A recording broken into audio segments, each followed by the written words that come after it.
Good afternoon. My name is Cassius Smith. I'm on staff with TWR, which used to be known as Trans World Radio. And I'm here to talk about how TWR rolled out Asterisk as a worldwide communication solution for our organization. And I thought there'd be like 3 people here today, so this is great. Thank you for coming. Let me tell you a little bit about myself. I live in Madison, Alabama, which is a suburb of Huntsville. And I've lived in that area for about 30 years. Working with TWR is my second career. I retired from 32 years in aerospace, worked for Northrop Grumman. And my wife and I, after I retired, were looking for a Christian nonprofit to donate our time to. So we got connected with TWR. I've been there about 2 years. During my industry career, I got to work on some very cool stuff. I got to work on device drivers for satellite communications for NASA. I got to write real-time communication software for missiles that were in flight, high reliability data networks, that kind of thing. But I got to tell you, I'm having a lot more fun now working with Asterisk and connecting with people than I ever did then. I've been a Linux user since the mid-90s. I used Slackware back in 94, 95, somewhere. And when TWR was looking for some help with Asterisk, I happened to come along. So we got connected, and I've been there about 2 years. And you know, some people talk about experiences and things that they've seen or done. And I hear this at Digium sometimes, like, what was your first rock concert? I heard that at Digium, Derek, I tell you. One claim I can make about myself is that my first rock concert was the Beatles. 1965 in San Francisco, and they were awesome. Tickets were $7. So yes, I'm an old guy. TWR is not your typical missions organization. We are the farthest reaching Christian media network in the world. We produce content in over 200 languages. We have a presence in 160 countries. In partnership with over 60 other ministries around the world, we translate and produce Christian media in the heart language of our target audience. And then we use the media platform that's most culturally appropriate for them. So it might be shortwave, it might be MP3, it might be streaming over the internet. We started out in the 1950s with only shortwave, and that's where we got the name Trans World Radio. But we've now expanded to a lot of different types of media and distribution. TWR has 4 regional offices. The Americas office is in Cary, North Carolina. Our Europe office is in Vienna, Austria. Africa's office is in Johannesburg. And our Asia office is in Singapore. In addition, we have 4 broadcasting sites that we own. One is in Bonaire, in the Netherlands Antilles. One's in Maritso, Guam, south end of the island, if you've ever been there. One's in Manzini, Swaziland. I call Swaziland the land that the internet forgot. And one in Benin, Central Africa. And we have a lot of other partner ministries all over the world. 2 other sites that I'm going to mention, because we do have Asterisk there, are our Canada office and our Netherlands office. As I said, TWR produces media in over 200 languages and dialects. This is supposed to be an eye chart. But with this kind of international footprint, you can see why economical, worldwide communication is very important to us. We have to be able to communicate with our translators and producers. So here's what our phone system looked like in 2009. Our U.S. offices had a Cisco call manager system with 160 endpoints. We had 1 remote phone in each one of the regional offices, and of course that was only convenient if you happened to be sitting next to that phone. And you might notice that Swaziland has an Asterisk server. An IT guy had installed Trixbox there many years earlier, and when I went to replace that system, that Trixbox server had a Y2K ready sticker on it. So he was using some old hardware. All the other locations had either Carel or Panasonic ancient key sets that were really, really tired, and more importantly, they were all isolated from each other. And international toll charges, you can imagine, were eating us alive. Our CIO had a vision for the phone systems. Worldwide 4-digit dialing. That's what he wanted.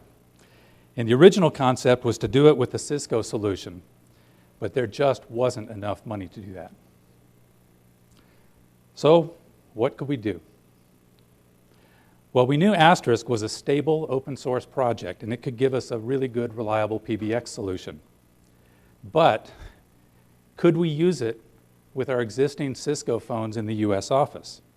If we could, then we could begin a worldwide rollout project and get to this goal of 4-digit dialing worldwide. We also were very interested in reducing our cost of ownership. So in January of 2010, I performed a proof of principle project. I built up an Asterisk server. I reflashed a few of the Cisco 7900 series phones with SIP. I connected that server to the Cisco call manager with an analog connection, and I demonstrated that to the CIO. So he was satisfied that we could make this work. And then I laid out a project schedule for how we could actually accomplish this with schedule, budget, and deadlines. And then the project was completed when we rolled out Asterisk on July 30th of that year.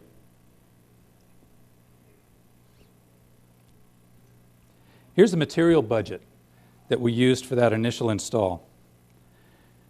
And I'll go through the rationale for some of these. We wanted to host Asterisk on a new server, so we bought a hairy-chested Dell PowerEdge server for it. Has more CPU power than I could imagine. I couldn't reflash the Cisco speaker phones. You know those spider phones? I couldn't reflash those, even though they were OEM'd from Polycom. But there was no SIP load for those, so we bought new Polycom voice stations to replace those. The secretaries and the receptionist got new Linksys phones because of the ease of configuring multi-line and busy lamp fields and so on those. And then we bought a Digium dual-span PRI card with hardware echo cancellation. And I'm going to explain the dual-span rationale later on. Here's what the receptionist phone looked like during the rollout.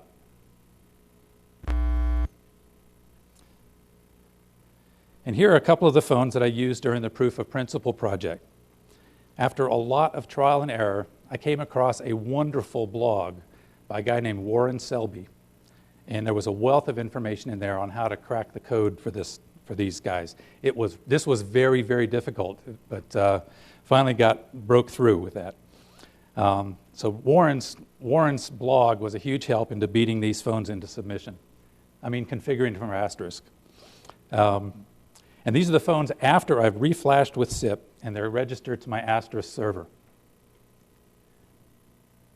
And so I changed the desktop on the phones just to make sure there was no mistaking what system they were talking to. After rolling out Asterisk in the US office, I started with other locations. And this is a summary of when those installations got done and how many endpoints. This is not a huge user base by any means, but it was huge for our organization. The order of the installation really didn't matter. It was largely driven by other outside schedule constraints. For example, Vienna and Singapore were both doing an office move at the time, so it was the right time to put a new phone system in place. Other locations were when I happened to be in that country. So you can see that Bonaire is coming up next week.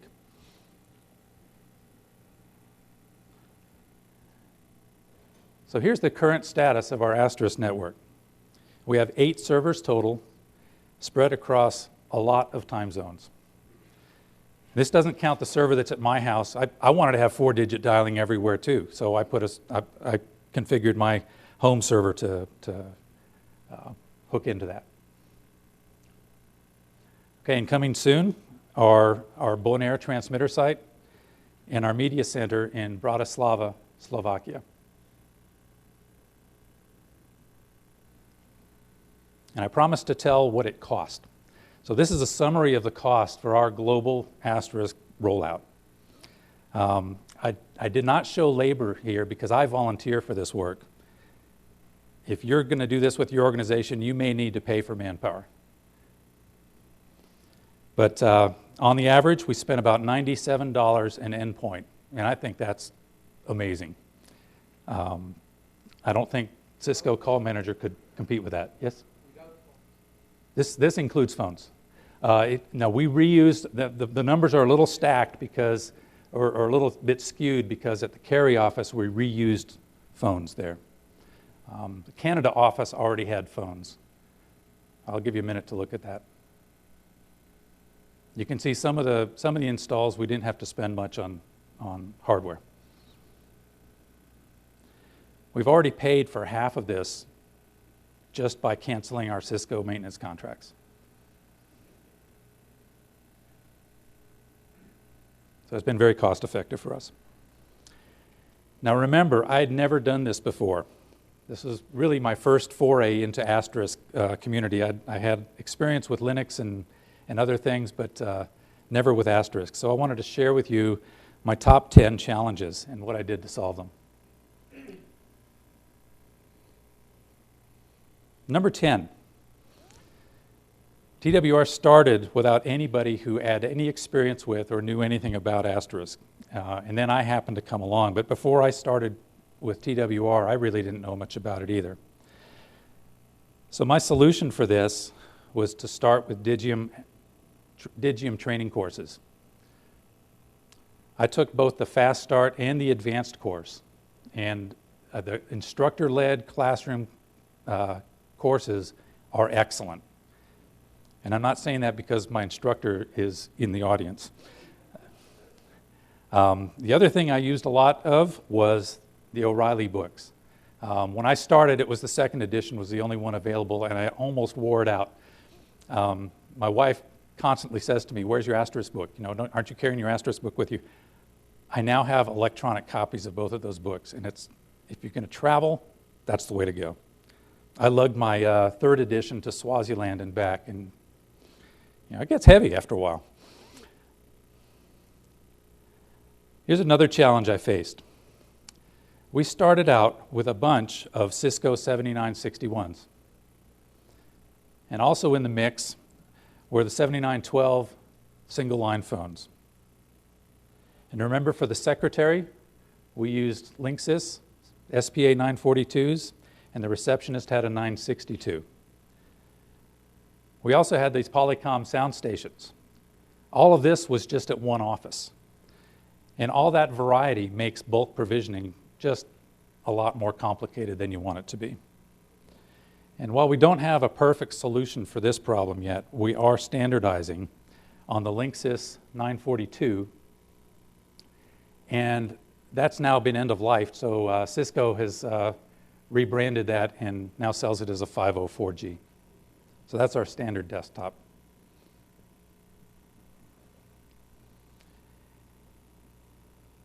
Instead of cutting my teeth on all the small remote office servers, I had to do the main US office first. And so it was my first production server that I had ever configured.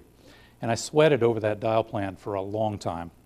A good friend of mine, Rod Montgomery, he's another DCAP, agreed to do a peer review on my dial plan, and that was invaluable. I tested most of the dial plan on my home server, and I just thought that was really cool that I could do that. I was able to lab up a telco simulator that would pass the calls into, and I could pass calls out of the Asterisk server. And so I checked out that and uncovered some gotchas. And then I revised and revamped the dial plan as required, and all the while I was keeping very good backups. I had to keep very careful backups on the XML files for those Cisco phones because they are very tricky. You get one character wrong, and it just never comes to life. Challenge number 7. Well, Cisco 7961 phones are provisioned with XML from the TFTP server. It's just the way they work. There's no other way to do it. So I created a few of these files during the proof of principle project. And as I said, they're very sensitive to typos and so on. So how was I going to generate 160 XML files? Well, here's how I solved this problem. Ben Shell came to the rescue. I built a master phone list that has usernames, MAC addresses, extensions, and other phone parameters, everything that was necessary to configure the telephone. The template files were generic XML files for each specific type of phone. The shell script reads both of those files, merges them together, and does parameter substitution with the names of the parameters from the template file with the values coming in from the master phone list. And then it generates an XML file for every phone in the phone list. And this is what the phone list file, or the master phone list file, looked like for our Singapore office. The one in North Carolina was more complicated because we had multiple types of phones. So remember, this was my first production server at the main US headquarters of an organization I'd only worked for a few months. I really wanted to do some live testing before we cut over to the new system. The big question was how to do that. So here's how I did it. Before installing Asterisk, we had a single PRI to the public network. This gave us our 23 channels of voice. All the endpoints spoke skinny to the Cisco call manager. And we had already segregated all the voice traffic onto a dedicated subnet. That was done back when Call Manager had been installed. Now, back when I was planning for the installation and laying out the budget, remember I wanted a dual span PRI card? This was when the investment was going to pay off. The dual span PRI card enabled me to install the Asterisk server between the public network and the Call Manager. So to the Call Manager, Asterisk looked like the phone company. To the public network, Asterisk looked like our old server. I passed all the 4-digit extensions on to the Call Manager that were coming in from the public network, and any numbers that were longer than 7 digits, I passed out to the public network. We ran like that for 2 weeks, and nobody in the office knew that it had happened. During that time, I trained the staff on how to use the system, the new system, because the skinny load on the Cisco phones have different soft keys, and so it's different functions. So I needed to train the whole staff about that. Now you'll see one phone down at the bottom says SIP protocol. I was able to kind of selectively pick people that were agreeable to testing the new system and route their extensions just through Asterisk over SIP. I recruited a couple of guys from the IT department to help me with the cutover. If you've ever had to do a factory reset on a 7961 phone, it's a long key sequence. You got to hold the button, you got to cycle power, hold the button, press a magic button sequence, and it takes several minutes. On cutover Friday, we went around the building, we reflashed each of the Cisco phones with SIP and loaded all the configurations came up from the TFTP server. I loaded up the production dial plan where 4-digit calls now just went out to the endpoints and 7 or more digit calls went to the public network. The Cisco phones all registered with Asterisk, and we were completed after about 5 hours on a Friday night. Most of that wall clock time was just because it took so long to go through and reset each phone. The transition ended up being so easy that it was really anticlimactic. When we were unwinding on that Friday night, the CIO said to me, that was just a non-event. And that's a good thing. So we decommissioned the Cisco Call Manager the next day. And you might want to know, whatever happened to that server? Scott knows. This is my favorite repurposing ever. So I now use this hardware. Still says Call Manager on it, for remote office connections, and it's located at API Digital, which is an ISP in Huntsville.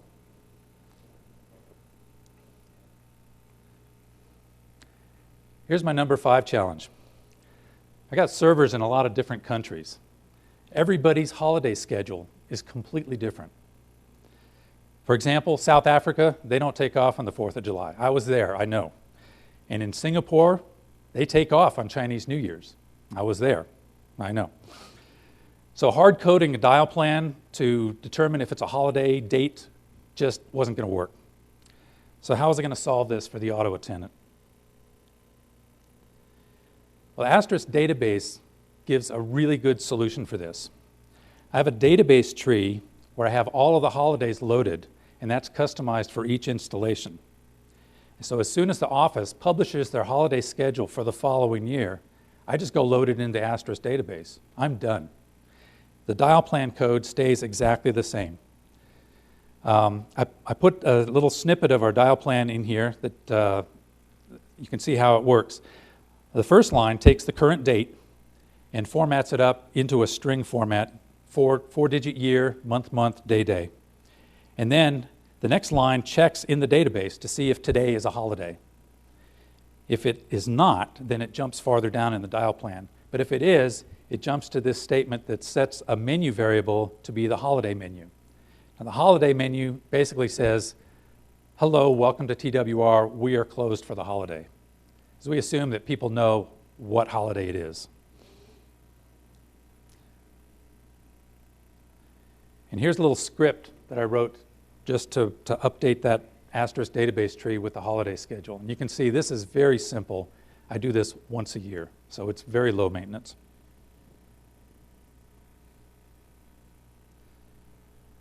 Some of our overseas offices have to deal with at least 2 languages. Our official language in the office is always English. But with Asterisk language support, I knew I could do something better than what they were used to. In Vienna, we wanted a set of German prompts. In South Africa, we wanted all of the prompts to be in South African English. And it's because they talk funny there. And then we also wanted Afrikaans to be an option. Somebody only spoke Afrikaans calling in, they could hear that. And in Singapore, we produced a menu set in Mandarin. In South Africa, we produced a subset of the core prompts, enough for somebody to navigate the voicemail system. Since TWR's main thing is digital media, this was really easy for us. But anybody can produce their set of voice prompts, and I know there's an entire industry around it. So I adapted the dial plan in the auto attendant so that people could toggle between the 2 languages that were available. And I thought you guys might like to hear some of these prompts. I think they're interesting. TWR verwelkom u. For English, press 1. Let me start it again, Max. Vir 'n publieke vakansiedag. TWR verwelkom u. For English, press 1. Ons kantoor is tans gesluit vir 'n publieke vakansiedag. Okay, here's the holiday menu in Mandarin. Can you give me a little more gain, Max? Okay, this one's pretty quiet. 谢谢你来电 TWR 环球媒体。今天是公共假期，如果你已经知道对方的支线。Okay. Willkommen bei TWR Europa. Bitte wählen Sie die Durchwahl Ihres gewünschten Gesprächspartners. And I thought you guys would really like to hear TT Weasels in South African English. Aardvarks have eaten our phone system. Aardvarks have eaten our phone system. So we would say aardvarks, but they say aardvarks.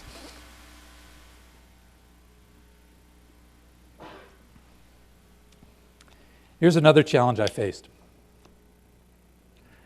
One service that we provide, and it's a common VoIP thing to do, is to route calls that are going to a particular country through the server in that country. Reduces your international toll charges. So I route all U.S. calls from all of our remote servers through our Cary, North Carolina office. And here's how it worked when I first implemented it. Dirk Mueller, one of our guys in Austria, wants to call my cell phone. So I've given them a special prefix. It's 8 prefix, and then they just dial 1 plus the area code plus the number. That call goes to our North Carolina server.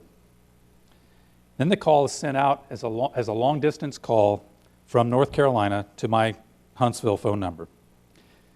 And when I get that call, the caller ID on it is the caller ID of the U.S. system.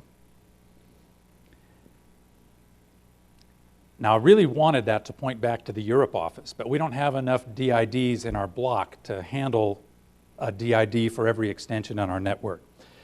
But we can assign a DID for each of the remote servers. I had enough numbers to do that.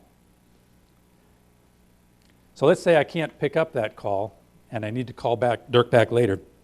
If I press call back, my call gets to the U.S. server, and the receptionist might not find Dirk's name on the phone list. And if I call after hours and I drop into the directory, Dirk's not in that directory. He's in the Vienna directory. So the caller needed a better caller ID. So here's what I did. I assigned a DID for each of the overseas numbers, a U.S. number that will go straight back to the operator at in the foreign country.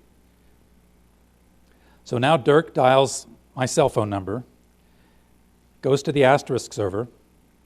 The Asterisk server looks at the extension and substitutes a better caller ID to return that call on. Then that call is sent out to the trunk. And when I get it, it says TWR Europe. It doesn't say TWR International USA.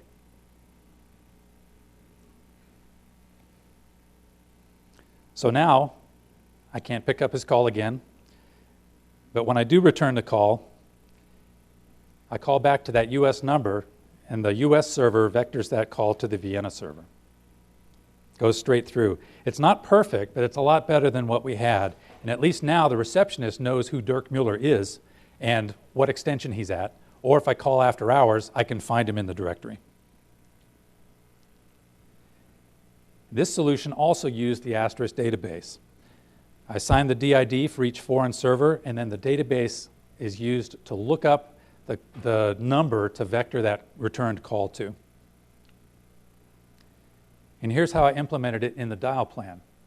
So the first little section here shows a couple of the database entries for the overseas numbers. So I've got TWR Swaziland and TWR Guam are the two numbers shown there. And then the caller ID name is also in the database. And all this data is static, so I just load it once and it's done. And in the dial plan, the very first line saves the caller ID of the original extension who's making the call. I look at the first two digits of that to see what range it is, what office it came out of. And then I do a database lookup based on that. So in this example, if somebody's calling from 4111, it would find 41 in the database, look up that TWR Swaziland direct trunk, and then use that as the caller ID before it sends it out to the trunk. Then I just pass the call out to the public network. Here's a big challenge. Good voice quality. The voice quality is only as good as the network that you run on. Not all of our regions have sophisticated routers. Some of them are even home routers. QoS is not implemented everywhere. Some of the ISPs are very, very flaky. Remember I talked about Swaziland? Yeah. Not only is it bad bandwidth in Swaziland, but you have SATCOM latencies that are upwards of 3 seconds to get packets back and forth. So it's very difficult to get good voice quality over that. And a lot of countries, bandwidth is just really expensive. The Netherlands is crazy expensive, and the Netherlands Antilles is just as bad. So I don't have a perfect solution for this, but we are using G729 codecs, and that does help a lot. And hopefully we're going to upgrade routers around the world as we go forward and get better traffic shaping as a result of that. Swaziland, I'm not sure what's going to happen with that. This is my number one challenge. I've got 6 time zones spanning 18 hours, and I've got servers in all of those time zones, and it's just a lot of work. So in one place, I have Asterisk 1.6 running on a PRI interface. Vienna's got 1.6 running Euro ISDN. Singapore's got ISDN 30 interface, that's E1, and it's running Asterisk 1.8. And Guam's got Asterisk 1.8, but it runs on a TDM interface. The problem is every user at every site knows that I installed their phone system. And so, and they don't always know where I am in the world. So I get emailed and called quite a bit. So how can I make this easier? Well, there's a few different things that I've done. I've trained a couple of guys to help with the Asterisk configuration, some of the simple things, like I've got a collision on an extension, so I need to separate two extensions, and they know enough to go into SIP config and to go into the dial plan and fix that. I've encouraged some of our IT guys to use Asterisk at home. I've got a brilliant German guy. This guy's got frontal lobes that stick out to here. You know, he's just really smart, and he takes care of the South Africa and the Swaziland PBXs. And maybe in the future, we're going to go to a package-based distribution, Asterisk Now, Trixbox, something that will make the maintenance on the other end a little bit easier. But for right now, we're using Asterisk built from source with config files, and really the workload is not that bad, but I have other things to do also. So these are my top 10 challenges. I wanted to give you some of my recommendations as well. When you guys deploy Asterisk in your organization, you're going to face a different set of challenges, but I wanted just to tell you my story. So number 5, rely on the community. Support the community. Asterisk users mailing list, there's a lot of traffic on it, but you can really get some good tidbits from that. A lot of problems that you might run into, search the archives. Chances are the problem's been noted or noticed and potentially even solved. There's a lot of blogs and forums available. I mentioned Warren Selby's blog. There are a lot of other ones too. And some of them will give you exactly that little tidbit of information that you need to crack a code. You can pay back the community by helping with the Asterisk documentation wiki, document Asterisk. And if you find a bug, make sure it's in the system. Make sure it gets reported. It's probably already there, but report the bugs. Use good hardware. I use Digium cards only, and I never have woken up at night wondering if my Digium card is going to be compatible with the drivers. It just isn't an issue. Digium cards have a great warranty, 5-year warranty, excellent customer service. I use Digium cards. I love them. So if you're looking, I buy some of my stuff directly from Digium, but if you're looking for a good reseller, I'm all about customer service and loving good customer service. E4 has wonderful customer service. I ordered an incorrect card one time, and they turned it around after it had been shipped. They turned it around. I never even saw it. They sent me the correct card the next day. It was, and they consistently excel at their customer service. Get training for your staff or for yourself. Again, I mentioned that I started with Digium training. I took the instructor-led courses in the classroom. You put your hands on the hardware. It's a great situation. They give you hardware. They give you a SIP phone. They give you interface cards, so you can actually go use that stuff. That the TDM card that came in my student kit is what I'm running at home. So and I donated my T1 card. I knew I was never going to have a T1 at home, so I donated it to my organization. They've got some other online training products that are available, and talk to the Digium people about that. And as I mentioned, another wealth of information is in the O'Reilly books. Standardize your endpoints. It'll make your life easier. This has been hard for us since we started off already with this big variety, and some places already had SIP phones like Swaziland. And as all of these will work with Asterisk, but it just makes bulk provisioning and training your staff more difficult. We have a lot of staff that travel between offices, and so they don't want to go up, to the cubicle that they're sitting in that particular week and have to learn a new phone. So we try to standardize. We're currently replacing all of our Cisco 7900 phones with that Cisco SPA 504G, and it's going to make my job a lot easier. My number one recommendation, test. Test. Test it again. Make sure it's going to work.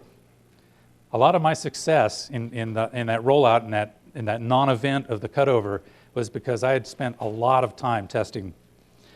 Dial plan code is really easy to test. You can test it on another server. You can test it on a test extension. I have a DID in the TWR DID block that I use just for testing. Sometimes it plays TT weasels. Sometimes it answers a fax. Just depends on what I want to test with it. Sometimes it says it's not in service.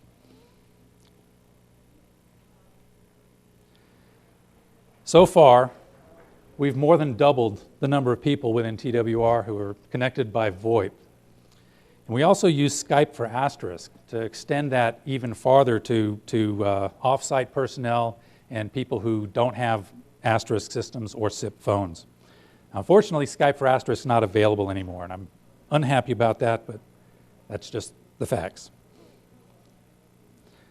So to conclude, implementing Asterisk has been very, very successful for TWR.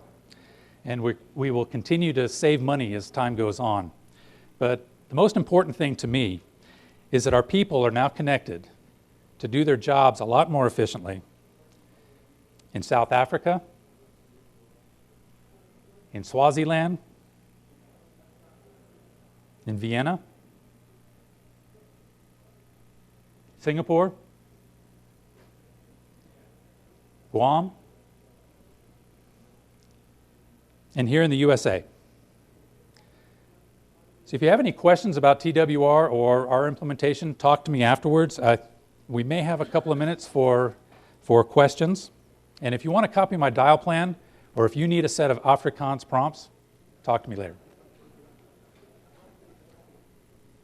Any questions?